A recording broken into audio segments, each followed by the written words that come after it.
మేడ్చల్లో ఆక్రమణకు గురైన సుమారు 20 కోట్ల రూపాయల విలువైన పార్క్ భూమిని హైడ్రా అధికారులు విజయవంతంగా కాపాడారు. సాయి శ్రీనిలయ లేఅవుట్లోని 1970 చదరపు గజాల పబ్లిక్ పార్క్ భూమిలో దాదాపు 400 చదరపు గజాలను కొందరు ఆక్రమించి ప్లాట్లుగా మార్చారు. దీనిపై స్థానిక నివాసితుల నుండి ఫిర్యాదు అందడంతో హైడ్రా తక్షణమే రంగంలోకి దిగింది. అక్కడ అక్రమంగా నిర్మించిన ప్రీకాస్ట్ ప్రహరీ గోడలను కూల్చివేసి పార్క్ సరిహద్దులను పునరుద్ధరించింది.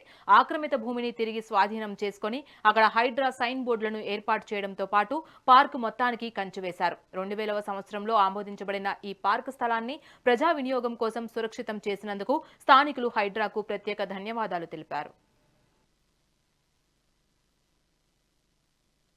ఈ కాలనీ దాదాపు ఫంక్షన్లోకి వచ్చి అంటే ఇండ్లు కట్టుకొని నివాసంలోకి వచ్చి 10 సంవత్సరాలు అవుతుంది.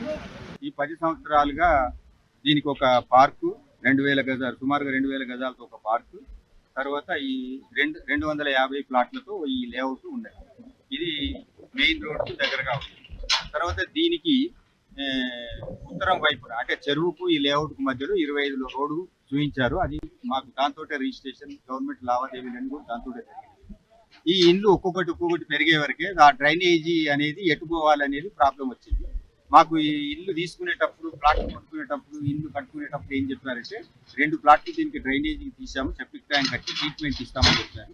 అవి తర్వాత మా ఇల్లు అది కట్టుకున్న తర్వాత అవి కూడా అమ్ముడు పోయినాయి అని అమ్మారని తెలిసింది.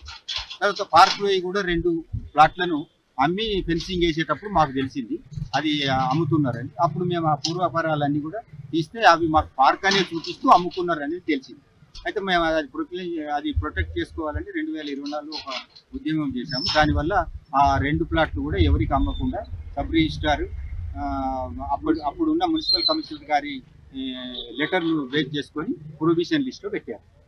ఇక ఇప్పుడు జరుగుతున్నదంటే మేము ఒక 6 సంవత్సరాలుగా పూర్తిగా ఈ డ్రైనేజ్తో బాధపడుతుంది. అని ఆ డ్రైనేజ్ నిల్వ ఉండడము, ఆ చివరి ప్లాట్లన్నీ కూడా నీళ్ళమయం కావడము, అన్ని దోమలు పెరగడము, రకరకాల అంటువ్యాధులు రావడము, తర్వాత ఇళ్లలో కూడా ఉండలేని పరిస్థితి రావడము, ఒక కాలనీగా లేనందువల్ల ఇన్ని డబ్బులు పెట్టుకొని ఇంత ఈఎంఐలు కడుతూ ఇంత ఖర్చులు పెడుతూ ఇక్కడ ఉండి ఇట్లాంటిది అనుభవించాల్సి వస్తుందని మేము కమిటీ మెంబర్లందరం బాధపడుతూ దీనికి సొల్యూషన్ ఏంది అని ఆలోచించాం.